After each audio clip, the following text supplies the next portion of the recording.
آج ہم David Deutsch کی کتاب دی بگننگ آف انفینٹی کی گہرائی میں اتر رہے ہیں۔ یہ کتاب انسانی تاریخ کے ایک بہت بڑے، شاید سب سے بڑے معمے کو حل کرنے کی کوشش کرتی ہے۔ وہ یہ کہ ہم لاکھوں سال تک تقریباً ایک ہی جگہ کیوں کھڑے رہے اور پھر پچھلی چند صدیوں میں اچانک اتنی تیزی سے آگے کیسے بڑھ گئے۔ اور مصنف کا جواب ہو چونکا دینے والا بھی ہے اور بہت سادہ بھی۔ وہ کہتے ہیں کہ ہماری تمام تر ترقی، چاہے وہ سائنس ہو، تہذیب ہو یا آرٹ، وہ کسی ٹیکنالوجی یا وسائل کا نتیجہ نہیں، بلکہ صرف ایک خاص ذہنی سرگرمی کا نتیجہ ہے، اچھی وضاحتوں کی تلاش۔ تو آئیے اس معمے کو کھولتے ہیں۔ بالکل، اور آج ہماری گفتگو کا مقصد یہی سمجھنا ہے کہ ڈوئچ کے نزدیک وضاحت کا اصل مطلب کیا ہے۔ یہ صرف آپ کہہ لیں کہ کسی چیز کو بیان کر دینا نہیں ہے، بلکہ یہ سمجھنا ہے کہ حقیقت کی گہرائی میں اصل میں چل کیا رہا ہے۔ ہم کتاب کے ابتدائی ابواب کی روشنی میں دیکھیں گے کہ ایک اچھی اور بری وضاحت میں زمین آسمان کا فرق کیسے ہوتا ہے، اور یہ فرق یہ انسانیت کی تقدیر بدلنے کی طاقت کیوں رکھتا ہے۔ یہ صرف ایک فلسفیانہ بحث نہیں، یہ ہماری ترقی کے انجن کو سمجھنے کی کوشش ہے۔ تو آئیے بنیادی سوال سے شروع کرتے ہیں۔ ایک وضاحت آخر ہے کیا؟ کتاب میں ایک بہت ہی کلاسیکی مثال دی گئی ہے، قدیم یونانیوں کی کہانی کہ موسم کیسے بدلتے ہیں۔ وہ کہتے تھے کہ جب دیوی پرسیفنی کو انڈر ورلڈ کا دیوتا ہیڈیز زبردستی اپنے ساتھ لے جاتا ہے تو اس کی ماں جو فصلوں کی دیوی ہے وہ غم میں ڈوب جاتی ہے اور زمین پر سردی چھا جاتی ہے۔ جب پرسیفنی واپس آتی ہے تو اس کی ماں خوش ہوتی ہے اور بہار آ جاتی ہے۔ یہ ایک کہانی ہے، لیکن یہ ایک وضاحت بھی تو ہے۔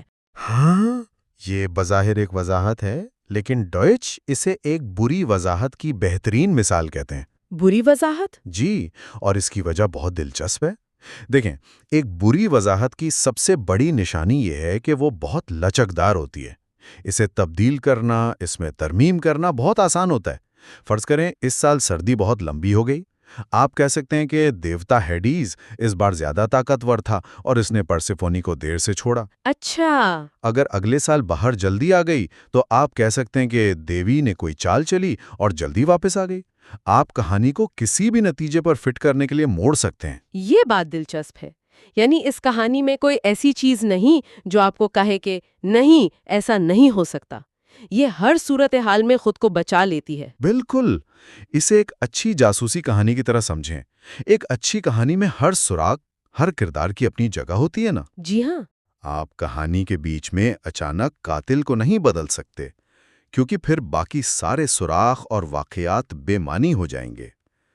ایک بری وضاحت اس جاسوسی کہانی کی طرح ہے جہاں مصنف آخر میں کہہ دے، اوہ، وہ سب ایک خواب تھا۔ صحیح۔ اس سے ہر چیز کی وضاحت تو ہو جاتی ہے، لیکن حقیقت میں کچھ بھی معلوم نہیں ہوتا۔ یہ علم میں کوئی اضافہ نہیں کرتی۔ تو اس کا الٹ کیا ہوگا؟ اگر بری وضاحت کی نشانی اس کا لچکدار ہونا ہے تو کیا ایک اچھی وضاحت کی طاقت اس کی سختی میں ہے؟ یہی کتاب کا مرکزی نقطہ ہے۔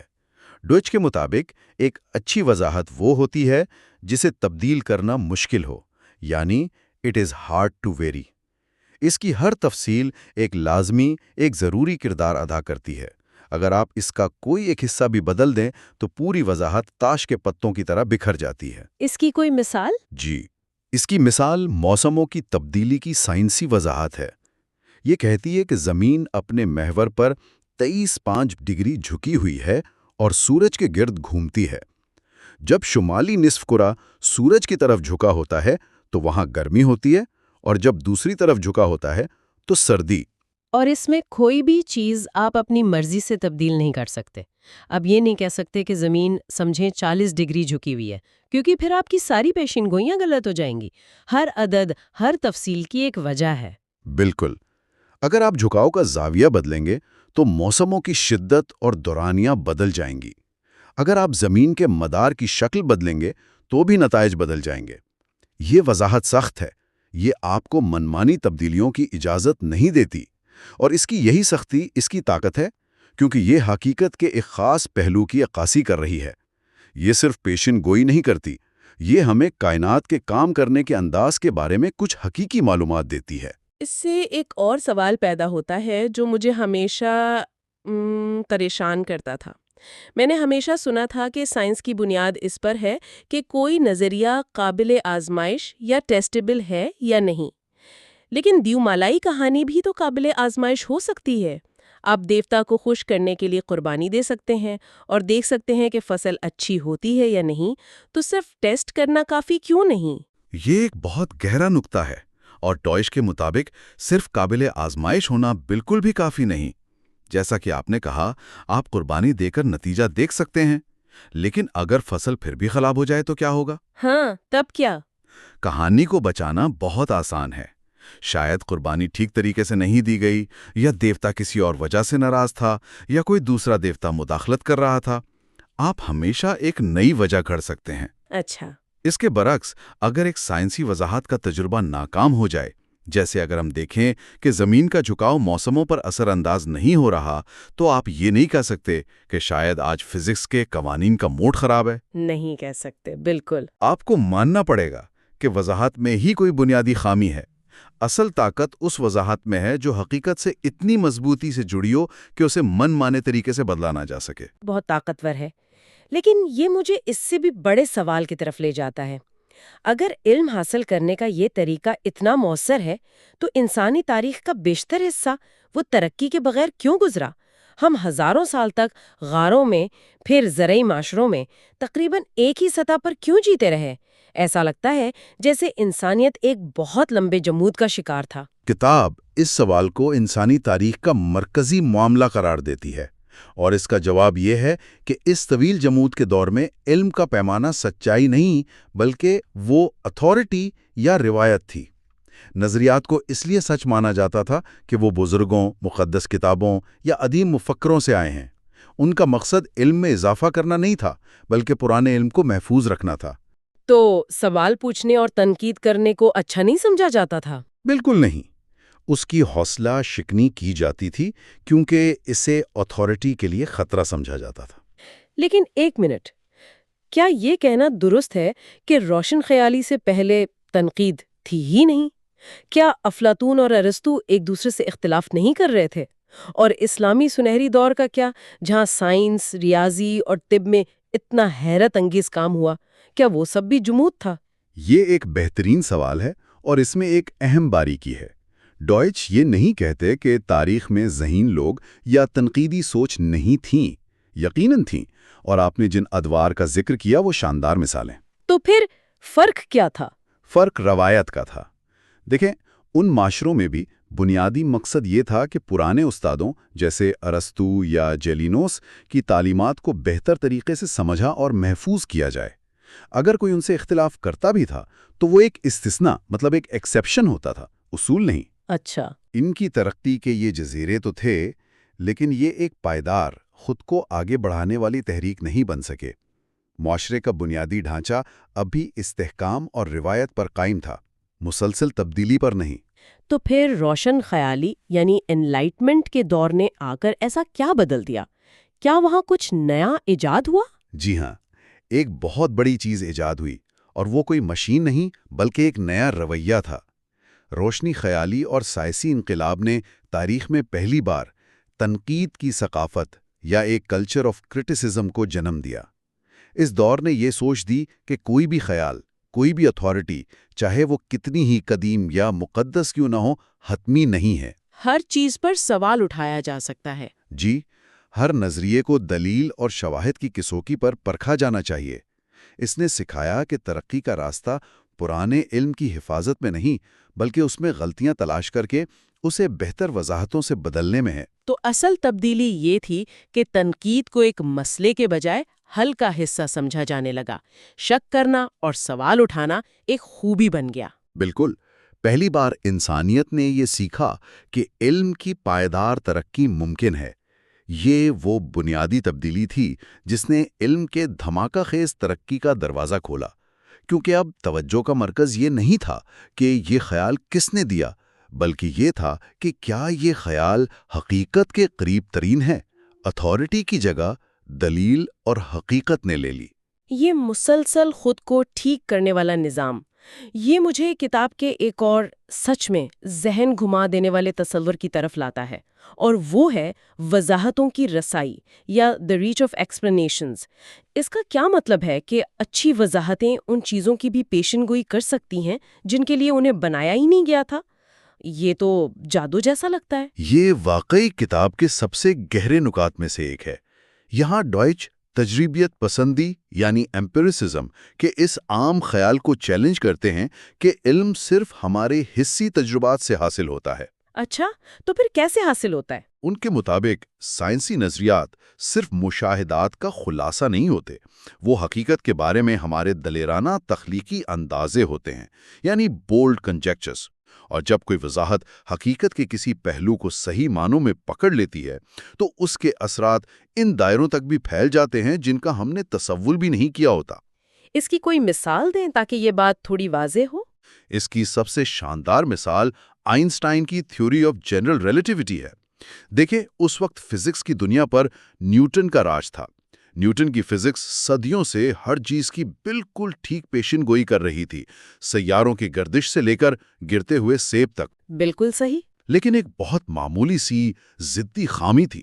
سیارہ عطارد یعنی مرکیوری کے مدار میں ایک بہت معمولی سی لڑکھڑاہٹ تھی جسے نیوٹن کی فزکس نہیں سمجھا پا رہی تھی۔ یہ ایک عظیم الشان عمارت میں ایک چھوٹی سی دراڑ کی طرح تھی۔ اور آئنسٹائن نے صرف اس ایک چھوٹی سی دراڑ کو بھرنے کی کوشش کی؟ جی، انہوں نے صرف اس ایک مسئلے کو حل کرنے کے لیے اپنی تھیوری پیش کی، لیکن پھر جو ہوا وہ حیران کن تھا۔ اسی تھیوری نے جو عطارد کے مدار کے لیے بنائی گئی تھی، ایسی چیزوں کی پیشین گوئی کی جن کا اس وقت کسی نے تصور بھی نہیں کیا تھا۔ جیسے کہ؟ جیسے بلیک ہولز کا وجود، روشنی کا کشش سکل سے مڑ جانا جسے گریویٹیشنل لینزنگ کہتے ہیں، اور یہاں تک کہ کائنات کے آغاز یعنی بگ بینگ کا اشارہ بھی اسی میں تھا۔ یہ تھیوری ان سوالوں کے جواب دے رہی تھی جو ابھی تک کسی نے پوچھے بھی نہیں تھے۔ واہ! تو یہ ایسا ہے کہ آپ نے ایک تالے کے لیے چابی بنائی، اور وہ چابی نہ صرف اس تالے کو بلکہ ایسے درجنوں دروازوں کو کھولنے لگی جن کے وجود کا آپ کو علم تک نہیں تھا۔ یہ تو واقعی ذہن گما دینے والی بات ہے۔ آپ نے بالکل ٹھیک سمجھا۔ یہی ایک اچھی وضاحت کی رسائی ہے۔ یہ اس بات کا سب سے بڑا ثبوت ہے کہ وہ وضاحت صرف ہمارے مشاہدات سے مطابقت نہیں رکھتی، بلکہ وہ حقیقت کی ساخت کے بارے میں کوئی بنیادی اور گہری سچائی بیان کر رہی ہے۔ تو یہ صرف ڈیٹا اکٹھا کرنے کا نام نہیں بلکہ تخلیقی سوچ کا عمل ہے۔ بالکل، علم کا آغاز ڈیٹا اکٹھا کرنے سے نہیں ہوتا۔ اس کا آغاز انسانی تخیل اور تخلیقی صلاحیت سے ہوتا ہے، جہاں ہم ممکنہ وضاحتیں سوچتے ہیں، پھر ان وضاحتوں کو تنقید اور تجربے کی سخت کسوٹی پر پرکھا جاتا ہے۔ تو اس ساری گفتگو کو سمیٹتے ہوئے آج ہم نے جو سیکھا وہ یہ ہے کہ ترقی کا راز کسی ٹیکنالوجی یا وسائل میں نہیں ہے، بلکہ صرف ایک بہتر سوال پوچھنے اور تنقید کو برداشت کرنے کی صلاحیت میں ہے۔ ڈیوڈ ڈوئچ کے مطابق انسانی ترقی کا اصل انجن اچھی وضاحتوں کی تلاش ہے، ایسی وضاحتیں جو سخت ہوں، جنہیں آسانی سے بدلا نہ جا سکے۔ اور روشن خیالی کے دور نے تنقید کی روایت قائم کر کے اس عمل کو ایک پائیدار شکل دی۔ یہ انسانیت کے لیے ایک بہت ہی پرامید پیغام ہے۔ علم کی کوئی آخری منزل نہیں ہے۔ ہر جواب، ہر اچھی وضاحت اپنے ساتھ کئی نئے اور گہرے سوالات کو جنم دیتی ہے۔ یہ ایک ایسا سفر ہے جو کبھی ختم نہیں ہوگا، لیکن اس کا ایک واضح آغاز ضرور ہے۔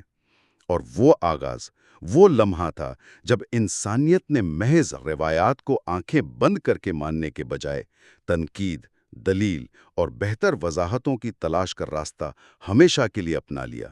ہم مسائل حل کرنے والی مخلوق ہیں، اور کائنات مسائل سے بھری پڑی ہے۔ اور ہم اپنے سامعین کے لیے ایک سوچ چھوڑے جاتے ہیں۔ اگر ہماری وضاحتیں ہی ہماری حقیقت کو تشکیل دیتی ہیں اور ہماری صلاحیتیں لامحدود ہیں، تو آج ہمارے معاشرے کی وہ سب سے بڑی بری وضاحت کیا ہے؟ وہ کون سی ایسی کہانی ہے جسے ہم نے قبول کر رکھا ہے، جو بہت لچکدار ہے اور جسے ہم ہر ناکامی کے بعد تھوڑا سا بدل کر پھر سے اپنا لیتے ہیں؟ وہ کیا چیز ہے جو ہمیں اگلی بڑی چھلانگ لگانے سے روک رہی ہے؟ تو پچھلی گفتگو کو آگے بڑھاتے ہوئے، جہاں ہم نے وضاحتوں کی رسائی پر بات کی تھی، آج ہم اس سفر کے دوسرے حصے میں ہیں۔ جی بالکل، ہم ڈیوڈ ڈوئچ کی کتاب دی بگننگ آف انفینٹی کی مزید گہرائی میں اتر رہے ہیں۔ اور آج کا بڑا سوال یہ ہے کہ علم یعنی نالج آخر شروع کہاں سے ہوتا ہے، اس کی ابتدا کیا ہے؟ بالکل. آج ہم 3 بہت ہی بڑے اور دلچسپ تصورات پر بات کریں گے. پہلا تو یہ کہ وہ کون سی چنگاری، وہ سپارک جس نے انسانی ترقی کو روشن کیا. اچھا. دوسرا، تخلیق کا عمل، مطلب یہ نئے خیالات پیدا کیسے ہوتے ہیں. اور تیسرا، جو شاید سب سے زیادہ دماغ کو گھما دینے والا سوال ہے، وہ کیا ہے؟ کہ کیا ہمارے خیالات، نظریات اور اصول بھی اتنے ہی حقیقی ہیں جتنی یہ میز اور کرسی؟ ٹھیک ہے، تو پھر شروع کرتے ہیں. ہم یہ سمجھنے کی کوشش کریں گے کہ علم کی ابتدا کہاں سے ہوتی ہے اور اس کائنات کی عظیم داستان میں انسان کا اصل مقام، مطلب اصل حیثیت کیا ہے. تو کتاب کا تیسرا باب ہے دی سپارک. جی، دا سپارک. یہ ایک بہت پرانے نظریے سے شروع ہوتا ہے جسے اینتھروپوسینٹرزم کہتے ہیں، یعنی یہ خیال کہ انسان ہی کائنات کا مرکز ہے. یہ تو سننے میں بہت پرانی اور سچ کہوں تو فرسودہ بات لگتی ہے. آج ہمیں یہ فرسودہ لگتی ہے، لیکن ہزاروں سال تک انسانیت اسی نظریے کے تحت جیتی رہی ہے. اب یوں سمجھیں کہ قدیم عالمی نظریات میں انسانوں کو ایک مرکزی، ایک کائناتی اہمیت حاصل تھی. مطلب یہ کہ ہر چیز ہمارے لیے ہی ہے. بالکل. یہ سمجھا جاتا تھا کہ یہ پوری کائنات انسانوں کے لیے ہی بنائی گئی ہے.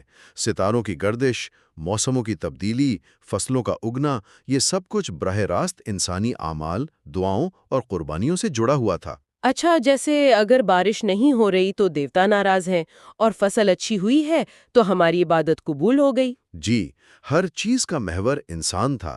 انسان مرکز تھا. اور پھر سائنس آئی اور اس نے اس پورے نظریے کو یوں کہیں کہ الٹ کر رکھ دیا. کوپرنکس نے کہا کہ زمین مرکز نہیں، گیلیلیو نے اس کی تصدیق کی، اور پھر آہستہ آہستہ آہستہ ہنا پکا چلا کہ ہمارا سورج بھی کوئی خاص نہیں، ہماری کہکشاں بھی اربوں میں سے ایک ہے. صحیح. اور سائنس نے ہمیں ایک نیا اصول دیا، میڈیوکریٹی کا اصول، یعنی principle of mediocrity. Principle of mediocrity, اس کا کیا مطلب ہے؟ اس کا سادہ سا مطلب یہ ہے کہ کائناتی اسکیم میں ہماری کوئی خاص یا مرکزی حیثیت نہیں ہے. ہم ایک عام سے ستارے کے گرد گھومنے والے ایک عام سے سیارے پر رہنے والی ایک ترقی یافتہ نسل ہیں، بس. تو اس اصول نے ہمیں ہماری کائناتی انا سے نیچے اتارا اور بتایا کہ ہم سٹیج پر کوئی مرکزی کردار ادا نہیں کر رہے، بلکہ شاید کونے میں کھڑے ایکسٹرا اداکار ہیں. لیکن یہیں پر بات دلچسپ ہو جاتی ہے، کیونکہ ڈوئچ اس میڈیوکریٹی کے اصول کو بھی چیلنج کرتے نظر آتے ہیں، لیکن ایک بالکل ہی مختلف انداز میں. وہ اسپیس شپ ارتھ یعنی خلائی جہاز زمین کے مشہور استعارے پر سوال اٹھاتے ہیں. جی، اور یہ بہت اہم نقطہ ہے. ہم اکثر سنتے ہیں کہ زمین ایک خودکار، زندگی کو سہارا دینے والے نظام کی طرح ہے جو ہمارا خیال رکھتی ہے، جیسے ایک ماں. لیکن ڈوئچ کہتے ہیں کہ یہ بات بالکل غلط ہے. غلط کیوں ہے؟ یہ تو سننے میں بہت اچھا لگتا ہے. وہ اسے خطرناک حد تک گمراہ کن خیال کہتے ہیں. ان کے مطابق بایوسفیر یعنی زمین کا وہ حصہ جہاں زندگی ہے، کوئی مہربان اور خیال رکھنے والا نظام نہیں ہے. حقیقت اس کے بالکل برعکس ہے. اچھا، وہ کیسے؟ تاریخ گواہ ہے کہ بایوسفیر زیادہ تر وقت انسانوں کے لیے ایک بے رحم اور مخالف ماحول رہا ہے. زلزلے، آتش فشاں، وبائی امراض، قحط اور خونخوار جانور. انسان کو ہمیشہ بقا کی جنگ لڑنی پڑی ہے. یہ بات تو درست ہے. بایوسفیر نے ہمیں کوئی نرم بستر فراہم نہیں کیا، بلکہ ایک جنگل دیا جس میں زندہ رہنا ہی اپنے آپ میں کامیابی تھی. تو اگر ہم ایک ایسے خلائی جہاز پر ہیں جس کا لائف سپورٹ سسٹم ہر وقت خراب ہونے کو تیار رہتا ہے، تو پھر ہم یہاں تک پہنچے کیسے؟ انسانیت نے اتنی ناقابل یقین ترقی کیسے کر لی؟ اور یہی اس باب کا، بلکہ شاید پوری کتاب کا مرکزی نقطہ ہے. ہماری ترقی اور خوشحالی بایوسفیر کی مہربانی کی وجہ سے نہیں ہے، بلکہ علم پیدا کرنے اور اسے استعمال کرنے کی ہماری منفرد صلاحیت کی وجہ سے ہے. بالکل. یعنی ہم نے یہ شکایت نہیں کی کہ غار میں ٹھنڈ ہے، بلکہ ہم نے آگ جلانا سیکھ لیا. زبردست مثال. اور یہی وہ چنگاری ہے جس کی بات ڈوئچ کرتے ہیں. ہم نے اوزار بنائے تاکہ ہم شکار کر سکیں، ہم نے کھیتی باڑی ایجاد کی تاکہ قحط سے بچ سکیں، ہم نے ادویات بنائیں تاکہ بیماریوں سے لڑ سکیں. تو ہم نے ماحول کے رحم و کرم پر رہنے کے بجائے ہم نے علم کے ذریعے ماحول کو اپنی ضرورتوں کے مطابق ڈھال لیا. ہم اس جہاز کے مسافر نہیں ہیں جو آرام سے بیٹھے منزل کا انتظار کر رہے ہیں. ہم اس کے انجینئر ہیں جو اسے مسلسل ٹھیک کر رہے ہیں اور بہتر بنا رہے ہیں. یہ خیال کہ ہر مسئلے کا حل ممکن ہے سننے میں تو بہت اچھا لگتا ہے، لیکن کیا یہ تھوڑا زیادہ پر امید نہیں ہے؟ مطلب تاریخ تو ایسی تہذیبوں سے بھری پڑی ہے جو اپنے مسائل حل نہیں کر سکیں اور ختم ہو گئیں۔ یہ ایک بہت اہم سوال ہے۔ دیکھیں، ڈوئچ یہ نہیں کہہ رہے کہ ہر مسئلے کا حل مل ہی جائے گا۔ اچھا۔ وہ یہ کہہ رہے ہیں کہ کوئی ایسا طبعی قانون نہیں ہے جو مسائل کو ناقابل حل بناتا ہو۔ مسائل کا حل ممکن ہے بشرطے ہمارے پاس صحیح علم ہو۔ تو وہ تہذیبیں اس لیے ختم ہوئیں کیونکہ وہ وقت پر صحیح علم پیدا نہیں کر سکیں؟ بالکل، فرق امید پرستی کا نہیں بلکہ امکان کا ہے۔ کتاب کے مطابق ہماری واحد حد ہمارا علم ہے، اور چونکہ علم کی کوئی حد نہیں، اس لیے ہماری ترقی کی بھی کوئی حد نہیں۔ یہی انفینٹی کا آغاز ہے۔ جی۔ ٹھیک ہے، تو اگر علم ہی ہماری وہ سپر پاور ہے جو ہمیں خاص بناتی ہے، تو پھر سب سے بڑا سوال یہ ہے کہ یہ پیدا کیسے ہوتا ہے؟ یہ ہمیں کتاب کے چوتھے باب کریشن کی طرف لے جاتا ہے۔ کریشن یعنی تخلیق۔ مجھے یہ بات بہت دلچسپ لگی کہ کتاب میں انسانی علم کی تخلیق کا موازنہ حیاتیاتی ارتقاء سے کیا گیا ہے۔ یہ دونوں تو بہت بالکل مختلف چیزیں لگتی ہیں، سطر پر تو یہ بہت مختلف لگتی ہیں، لیکن ڈوئچ کے مطابق ان کے پیچھے کام کرنے والا بنیادی میکینزم ایک ہی ہے: تغیر اور انتخاب، یعنی ویریشن اینڈ سلیکشن۔ تغیر اور انتخاب، اچھا اس کو تھوڑا آسان کر کے سمجھائیں۔ ٹھیک ہے، آئیے پہلے حیاتیاتی ارتقاء کو دیکھتے ہیں۔ اس میں تغیر کیسے ہوتا ہے؟ جینز میں بے ترتیب تبدیلیاں یعنی میوٹیشنز ہوتی ہیں۔ یہ بالکل اتفاقی ہوتی ہیں، ان کا کوئی مقصد نہیں ہوتا۔ ٹھیک ہے، یہ تو سمجھ آ گیا۔ اور انتخاب کا عمل قدرتی انتخاب یعنی نیچرل سلیکشن کرتا ہے، یعنی جو تبدیلیاں ماحول میں زندہ رہنے اور نسل بڑھانے کے لیے زیادہ موزوں ہوتی ہیں وہ آگے بڑھ جاتی ہیں، باقی ختم ہو جاتی ہیں۔ بالکل۔ اب علم کی تخلیق کو دیکھیں، یہاں تغیر کیا ہے؟ ہمارے نئے خیالات، مفروضے، نظریات۔ جی، یہ ہمارے ذہن میں پیدا ہونے والی نئی ترکیبیں ہیں، اور انتخاب کا عمل تنقید، بحث، منطق اور سب سے اہم تجربات کے ذریعے ہوتا ہے۔ ہم اپنے خیالات کو حقیقت کی کسوٹی پر پرکھتے ہیں۔ تو جو خیالات اس سخت جانچ میں کامیاب ہوتے ہیں وہ ہمارے علم کا حصہ بن جاتے ہیں، اور جو غلط ثابت ہوتے ہیں انہیں ہم مسترد کر دیتے ہیں۔ بالکل یہی عمل ہے۔ ایک منٹ، مجھے یہاں کچھ سمجھ نہیں آیا۔ حیاتیاتی ارتقاء تو لاکھوں سال پر محیط ایک بہت ہی سست، بے ترتیب اور آپ کہہ سکتے ہیں کہ اندھا عمل ہے۔ جی بالکل۔ انسانی ترقی تو اس کے مقابلے میں بجلی کی رفتار سے ہوئی ہے۔ ان دونوں کا موازنہ کرنا تھوڑا عجیب نہیں لگتا؟ ڈوئچ اس بہت بڑے فرق کی کیا وضاحت کرتے ہیں؟ بہترین سوال، اور یہی وہ نقطہ ہے جہاں انسان منفرد ہو جاتا ہے۔ فرق با مقصد ہونے کا ہے، حیاتیاتی ارتقاء بے مقصد ہے۔ بے مقصد؟ جی، اسے ایسے سوچیں کہ حیاتیاتی ارتقاء ہزاروں تیر اندھیرے میں چلا رہا ہے، اس امید پر کہ کوئی ایک نشانے پر لگ جائے۔ اس میں کوئی سوچ، کوئی ارادہ شامل نہیں۔ جبکہ انسانی علم کی تخلیق میں ہم پہلے نشانے کو دیکھتے ہیں، اس پر غور کرتے ہیں اور پھر سوچ سمجھ کر تیر چلاتے ہیں۔ ہم بھی چوک سکتے ہیں، بلکہ اکثر چوکتے ہیں، لیکن ہمارا عمل اندھا دھند نہیں ہوتا۔ بالکل یہی بات ہے۔ انسانی علم کی تخلیق ایک بامقصد عمل ہے۔ ہم مسائل کو حل کرنے کے لیے جان بوجھ کر وضاحتیں اور حل تلاش کرتے ہیں۔ ہمارا ذہن صرف بے ترتیب خیالات کا طوفان نہیں پیدا کرتا، بلکہ وہ موجودہ علم کی بنیاد پر نئے، بہتر اور زیادہ جامع نظریات تخلیق کرنے کی کوشش کرتا ہے۔ جی، ہم ایک مسئلے کو دیکھتے ہیں، اس کے ممکنہ حل کے بارے میں سوچتے ہیں اور پھر ان حلوں کو آزماتے ہیں۔ یہ عمل بے ترتیب نہیں بلکہ ہماری تخلیقی اور تنقیدی سوچ کا نتیجہ ہے۔ اور یہی وہ صلاحیت ہے جو انسان کو باقی تمام جانداروں سے ممتاز کرتی ہے اور ہماری تیز رفتار ترقی کی وجہ ہے۔ بالکل۔ ارتقاء کو حل تلاش کرنے میں لاکھوں سال لگتے ہیں، ہم وہی کام چند سالوں، مہینوں یا دنوں میں کر سکتے ہیں۔ اچھا، تو اگر علم کی تخلیق کا یہ بامقصد عمل ہی ہمیں خاص بناتا ہے تو پھر ایک بہت گہرا سوال پیدا ہوتا ہے۔ یہ علم یا یہ خیالات ہیں کیا؟ کیا یہ صرف ہمارے دماغ میں موجود برقی سگنل ہے یا ان کی کوئی ٹھوس حقیقت بھی ہے؟ اور آپ نے بالکل صحیح پکڑا۔ کتاب کا اگلا حصہ اسی الجھن کو سلجھانے کی کوشش کرتا ہے۔ باب 5 The Reality of Abstractions۔ تجریدی تصورات کی حقیقت۔ جی، اور یہ واقعی ایک گہرا فلسفیانہ سوال ہے۔ کیا ریاضی کے اصول، فزکس کے قوانین یا اخلاقی نظریات حقیقی ہیں؟ اس کو سمجھنے کے لیے مصنف ایمرجنس کا تصور پیش کرتے ہیں۔ ایمرجنس؟ یہ تصور تھوڑا پیچیدہ لگ رہا ہے۔ ہاں، لیکن اس کا بنیادی مطلب یہ ہے کہ پیچیدہ نظاموں میں ایسی خصوصیات پیدا ہو جاتی ہیں جن کی وضاحت ان کے انفرادی اجزاء کی بنیاد پر نہیں کی جا سکتی۔ یہ خصوصیات پورے نظام کے تعامل سے ابھرتی ہیں۔ کوئی آسان سی مثال دے سکتے ہیں؟ کتاب میں پانی کے ابلنے کی ایک بہترین مثال دی گئی ہے۔ فرض کریں آپ پانی کے ابلنے کے عمل کو سمجھنا چاہتے ہیں۔ ایک طریقہ تو یہ ہے کہ آپ پانی کے ہر ایک مالیکیول کی پوزیشن، رفتار اور توانائی کو جاننے کی کوشش کریں، جو کہ اربوں خربوں میں ہے۔ یہ تو ناممکن ہے۔ بالکل، نہ صرف ناممکن ہے بلکہ غیر ضروری بھی ہے۔ دوسرا طریقہ یہ ہے کہ ہم درجہ حرارت اور دباؤ جیسے اعلیٰ سطحی تجریدی تصورات استعمال کریں۔ ٹھیک ہے۔ یہ تصورات ہمیں بتاتے ہیں کہ جب پانی کا درجہ حرارت 100 ڈگری سیلسیس تک پہنچے گا اور دباؤ ایک خاص سطح پر ہوگا تو وہ ابلنا شروع ہو جائے گا۔ یہ ایک مکمل، درست اور قابل فہم وضاحت ہے۔ اب سوال یہ ہے کہ کیا درجہ حرارت حقیقی ہے؟ آپ اسے چھو نہیں سکتے، یہ کوئی مادی چیز نہیں ہے۔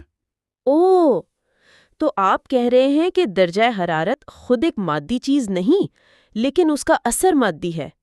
یہ تو بالکل سافٹ ویئر کی طرح ہے۔ کوڈ خود نظر نہیں آتا، وہ صرف اسکرین پر لکھا ہوا ٹیکسٹ ہے، لیکن وہ پوری دنیا کے مالیاتی نظام کو چلا رہا ہے۔ کیا یہ صحیح موازنہ ہے؟ یہ ایک شاندار موازنہ ہے۔ بالکل اسی طرح سافٹ ویئر ایک تجریدی چیز ہے، لیکن اس کے حقیقی دنیا پر ٹھوس اور قابل پیمائش اثرات ہیں۔ اسی طرح درجہ حرارت ایک تجریدی تصور ہے، لیکن یہ حقیقی ہے کیونکہ یہ طبعی دنیا پر اثر انداز ہوتا ہے۔ صحیح۔ یہ ہمیں تھرمامیٹر بنانے، انجن ڈیزائن کرنے اور موسم کی پیشن گوئی کرنے کے قابل بناتا ہے۔ چونکہ اس کا حقیقی دنیا پر اثر ہے، اس لیے یہ خود بھی حقیقی ہے۔ ایک اور مثال سوچیں، ٹریفک جیم۔ آپ ایک گاڑی کی تمام خصوصیات کا مطالعہ کر لیں، اس کا انجن، اس کا رنگ، اس کی رفتار۔ آپ ٹریفک جیم کی وضاحت نہیں کر سکتے۔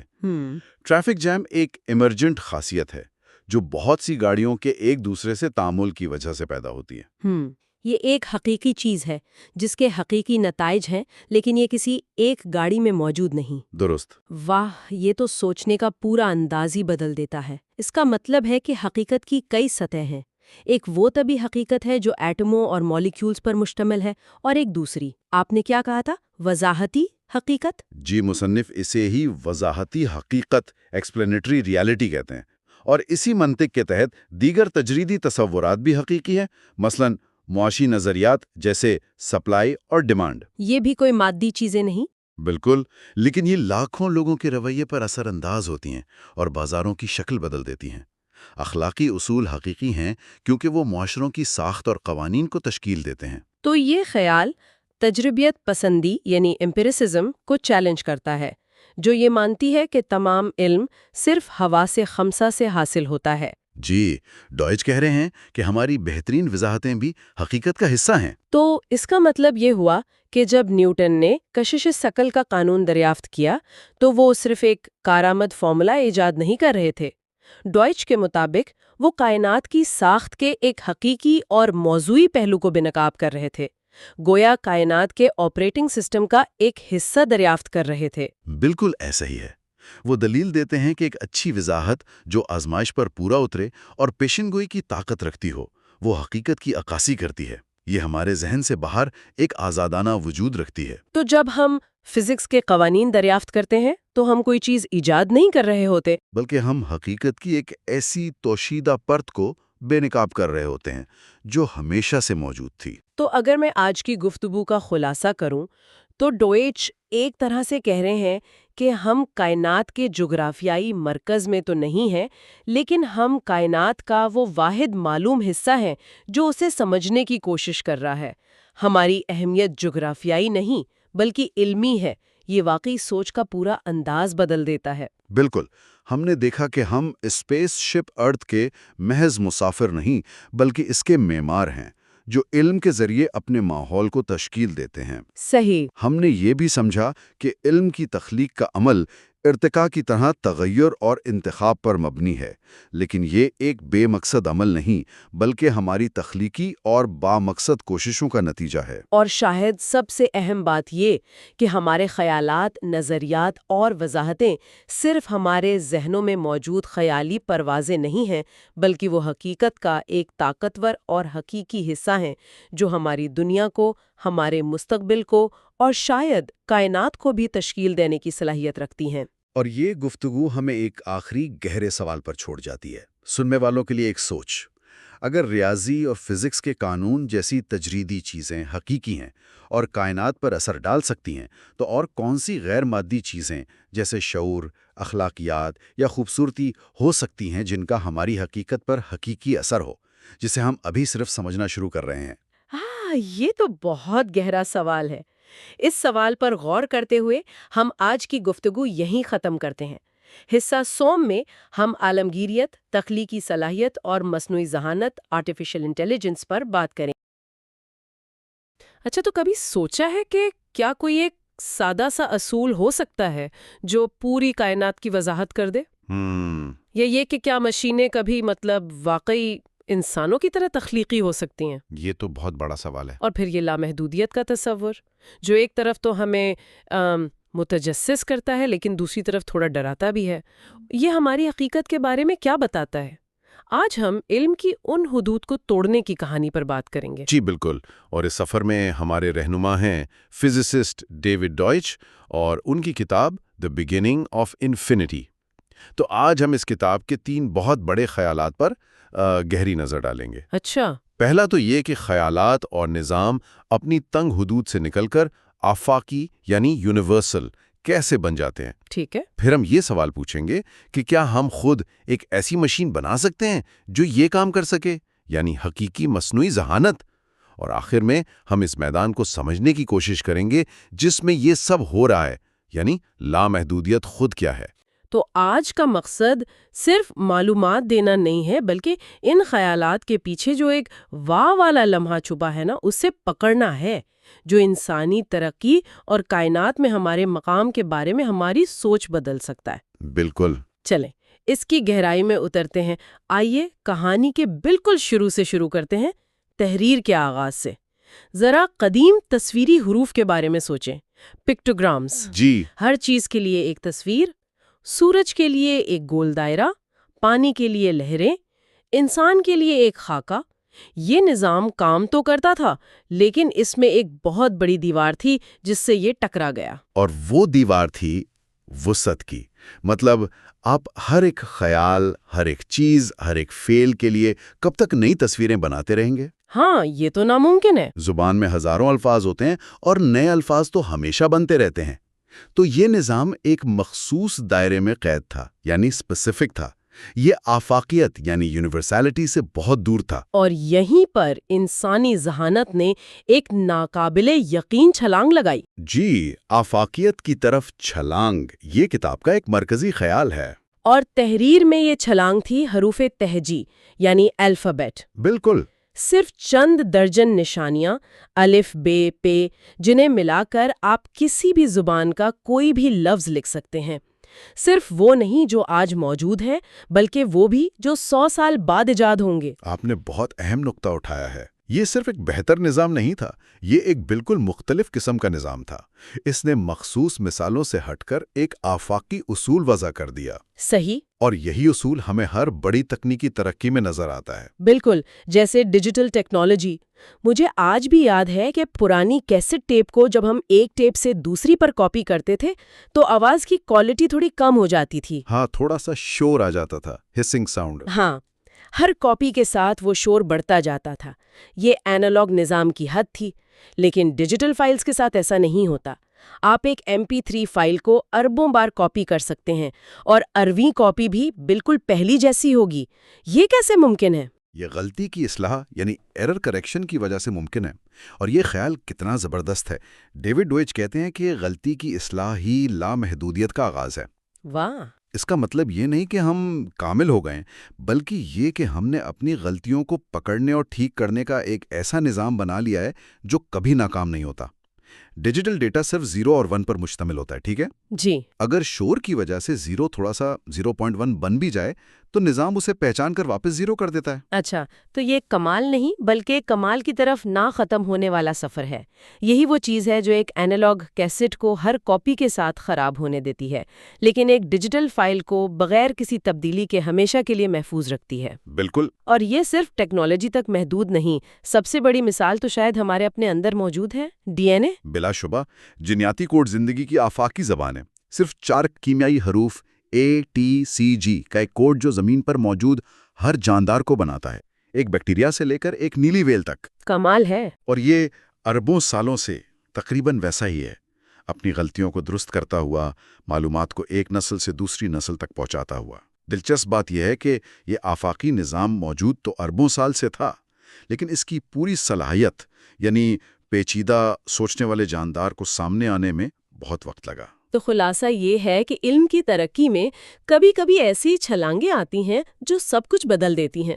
یہ نظام کو مخصوص حدود سے نکال کر لامحدود امکانات کی دنیا میں لے جاتی ہیں۔ جی، اور روشن خیالی کے بعد سے انسانی ترقی کی کہانی دراصل ایسی ہی آفاقی وضاحتوں اور نظاموں کی تلاش کی کہانی ہے۔ تو اگر حروف تہجی یا ڈی این اے جیسے آفاقی نظام اتنے طاقتور ہیں تو ایک سوال ذہن میں آتا ہے، کیا ہم خود ایک آفاقی نظام بنا سکتے ہیں؟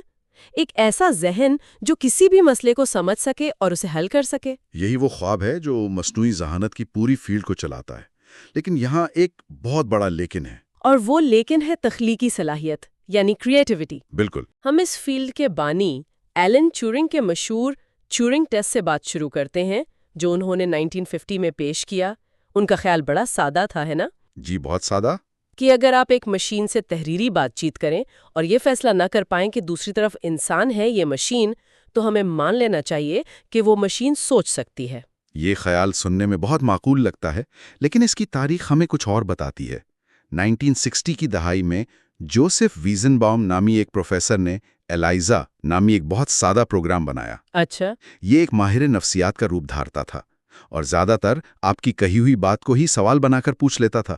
جیسے اگر آپ کہتے میں اپنے والد سے پریشان ہوں تو وہ جواب دیتا آپ اپنے والد کے بارے میں مزید بتائیں۔ مجھے اندازہ ہے کہ آگے کیا ہوا، لوگوں نے اسے سنجیدگی سے لینا شروع کر دیا ہوگا۔ بالکل۔ ویزنباؤم خود حیران رہ گئے کہ لوگ، یہاں تک کہ ان کی اپنی سیکریٹری، اس پروگرام سے جذباتی طور پر جڑ گئے۔ وہ گھنٹوں اس سے اپنی ذاتی باتیں شیئر کرتے، یہ جانتے ہوئے بھی کہ یہ صرف کوڈ کی چند لائنیں ہیں۔ ہمارا دماغ کتنا تیار بیٹھا ہوتا ہے ان چیزوں کو انسانی سمجھنے کے لیے۔ جی، ایلائزا نے ٹیورنگ ٹیسٹ کے کئی سادہ ورژن پاس کر لیے، لیکن کیا وہ واقعی کچھ سمجھ رہا تھا؟ نہیں، وہ صرف الفاظ کے نمونوں کو پہچان رہا تھا۔ لیکن ایک منٹ، اگر ایک مشین اتنی اچھی طرح نقل کر سکتی ہے کہ کوئی انسان فرق ہی نہ بتا سکے، تو کیا عملی طور پر کوئی فرق رہ جاتا ہے؟ کیا سمجھنا صرف ایک ایسا لفظ نہیں جو ہم انسان اپنے لیے استعمال کرتے ہیں؟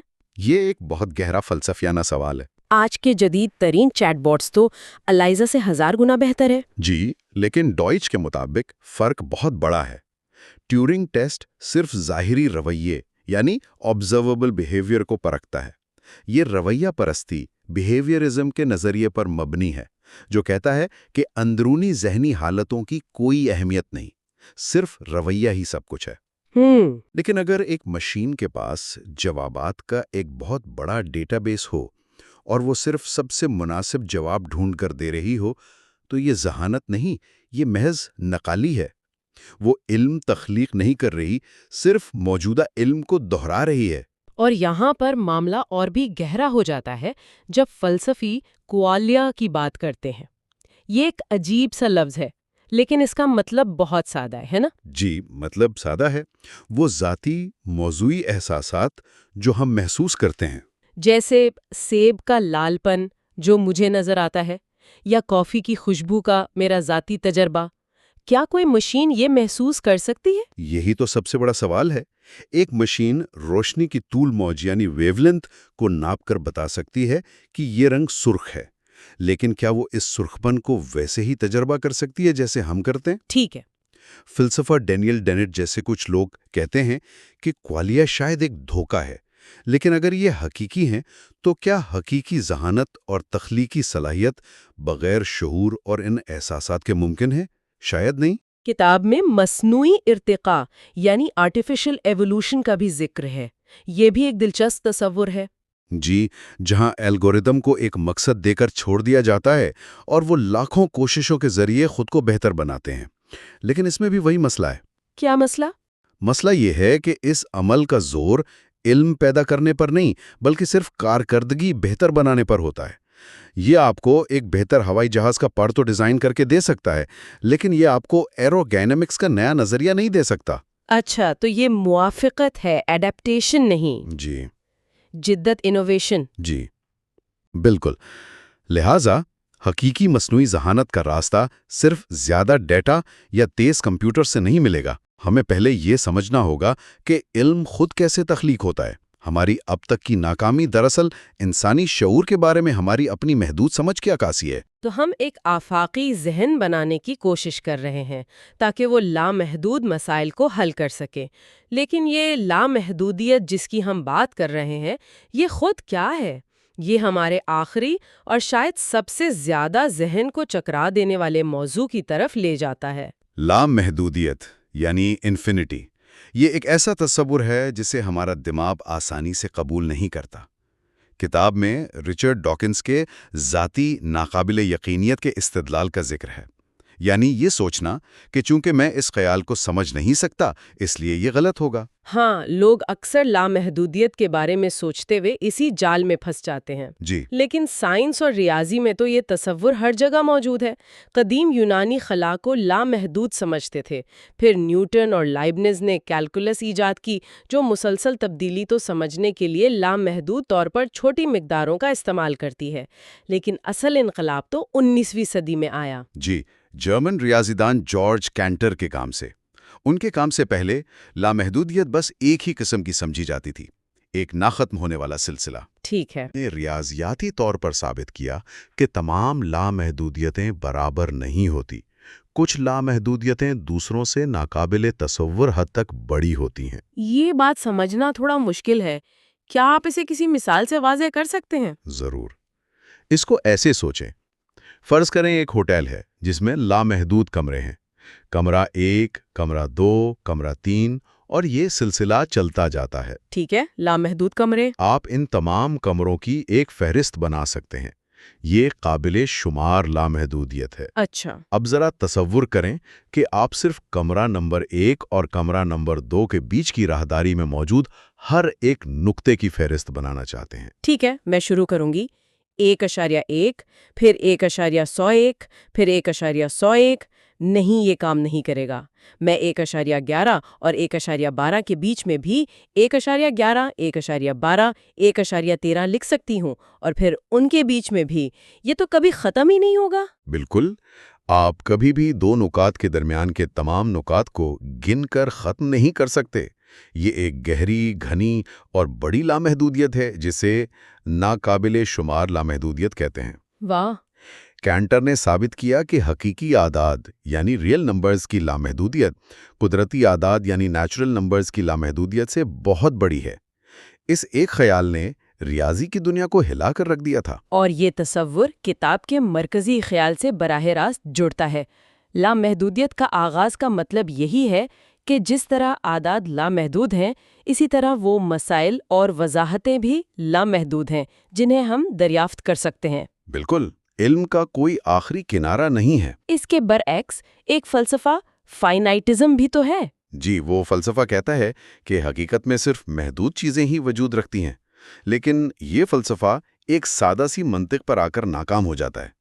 اگر آپ یہ مانتے ہیں کہ ہر عدد کا ایک اگلا عدد ہوتا ہے، جیسے 5 کے بعد 6 آتا ہے، ہاں، یہ تو بنیادی بات ہے۔ تو آپ منطقی طور پر یہ ماننے پر مجبور ہیں کہ اعداد کا یہ سلسلہ کبھی ختم نہیں ہو سکتا، یعنی یہ لامحدود ہے۔ صحیح۔ اور آخر میں ایک بہت ہی دلچسپ نقطہ جس پر کتاب زور دیتی ہے، اگرچہ ریاضیاتی ثبوت تجریدی اور غیر مادی تصورات کے بارے میں ہوتے ہیں، لیکن انہیں ثابت کرنے کا عمل، چاہے وہ ہمارے دماغ میں ہو یا کسی کمپیوٹر میں، ایک طبعی یعنی فزیکل عمل ہے۔ جی، اور اس حساب کتاب پر طبیعت کے قوانین لاگو ہوتے ہیں۔ اچھا، تو یہ ایک طرح سے تجریب لو ہے۔ تو آج ہم نے ایک پورا سفر طے کیا۔ ہم نے دیکھا کہ کیسے خیالات اپنی مخصوص حدود توڑ کر آفاقی بنتے ہیں۔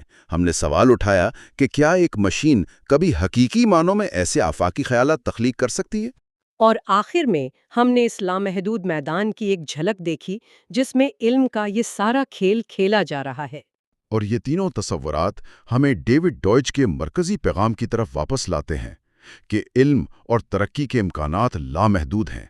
ہر دریافت مزید سوالات کو جنم دیتی ہے، اور ہر مسئلہ حل ہونے پر نئے مواقع پیدا کرتا ہے۔ صحیح۔ آفاقیت ہمیں لامحدود رسائی دیتی ہے، تخلیقی صلاحیت ہمیں اس رسائی کو استعمال کرنے کا طریقہ بتاتی ہے، اور لامحدودیت وہ میدان ہے جس میں یہ سب کچھ ہوتا ہے۔ جاتے جاتے سامعین کے لیے سوچنے کے لیے خیال چھوڑے جاتے ہیں۔ اگر علم ہمارے دماغ میں ہونے والا ایک طبعی حسابی عمل ہے اور کائنات کے قوانین بھی قابل حساب ہیں، تو کیا اس کا مطلب یہ ہے کہ انسانی سمجھ کی پہنچ اتنی ہی لامحدود ہے جتنے کہ وہ مسائل جنہیں وہ حل کرنا چاہتی ہے؟ اور اسی گہری گفتگو کے اگلے حصے میں ہم اسی سلسلے کو آگے بڑھاتے ہوئے رجائیت، فلسفے اور انسانی استدلال کی نوعیت پر مزید بات کریں۔ پچھلی بار ہم نے تخلیقی صلاحیتوں پر بات کی تھی، لیکن آج ہم کچھ بہت ہی بڑے اور شاید تھوڑے عجیب خیالات کی دنیا میں قدم رکھنے والے ہیں۔ جی، اور یہ خیالات پہلی نظر میں بالکل الگ تھلگ لگتے ہیں نا؟ بالکل۔ ہم آج 3 چیزوں کو جوڑنے کی کوشش کریں گے۔ ایک طرف ہے رجائیت یعنی آپٹمزم، ایک ذہنی رویہ، جی، دوسری طرف فلسفہ، ایک علمی شعبہ، اور تیسری طرف کثیر کائناتوں یعنی ملٹی ورس کا تصور جو خالص فزکس ہے۔ یہ تینوں آپس میں کیسے جڑ سکتے ہیں؟ دیکھیں، یہی تو ڈیوڈ ڈوئچ کا کمال ہے۔ وہ دکھاتے ہیں کہ یہ سب ایک ہی بڑے آئیڈیا کا حصہ ہیں، اور وہ آئیڈیا یہ ہے کہ علم کی کوئی حد نہیں، اور اسی لیے ترقی کی بھی کوئی حد نہیں۔ تو ہمارا مشن آج یہ سمجھنا ہے کہ یہ تینوں ستون، رجائیت، فلسفہ اور ملٹی ورس، لامحدود ترقی کی اس عمارت کو سہارا کیسے دیتے ہیں۔ تو پھر آئیے پہلے ستون سے شروع کرتے ہیں، رجائیت۔ ٹھیک ہے۔ اس کا اصل مطلب کیا ہے؟ یہ واقعی ایک انقلابی خیال ہے، اور جب وہ کہتے ہیں تمام برائیاں، تو ان کا مطلب واقعی تمام ہوتا ہے۔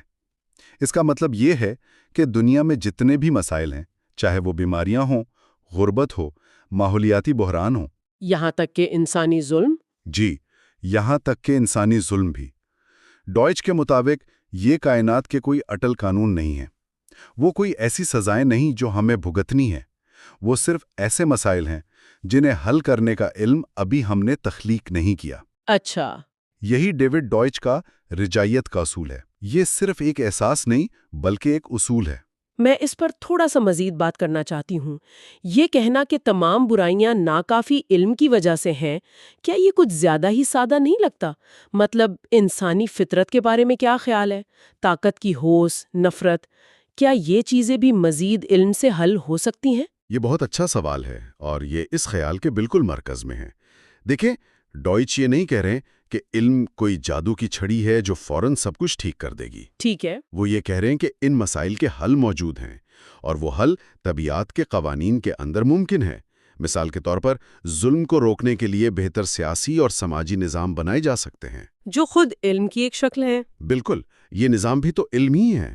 تو بات یہ نہیں کہ انسان برے نہیں ہوتے یا ان میں طاقت کی ہوس نہیں ہوتی، بات یہ ہے کہ ایسے حالات اور نظام بنائے جا سکتے ہیں جو برائی کو کم سے کم کر دیں، یعنی یہ ایک قابل حل مسئلہ ہے۔ ٹھیک ہے، تو یہ صرف پازیٹیو تھنکنگ والی بات نہیں ہے کہ سب ٹھیک ہو جائے گا۔ ہرگز نہیں۔ یہ ایک عملی اصول ہے کہ اگر کوئی مسئلہ فزکس کے قوانین کے خلاف نہیں ہے تو اس کا حل بھی ممکن ہے، بس ہمیں وہ علم تلاش کرنا ہے۔ بالکل، اور یہیں پر ڈوئچ مختلف قسم کی رجائیت میں فرق کرتے ہیں۔ ایک ہے جسے وہ اندھی رجائیت یا بلائنڈ آپٹمزم کہتے ہیں۔ اچھا، وہ کیا ہے؟ وہ بس ایک لاپرواہی ہے کہ کچھ برا نہیں ہوگا۔ یہ ممکنہ خطرات کو مکمل طور پر نظر انداز کرنا ہے،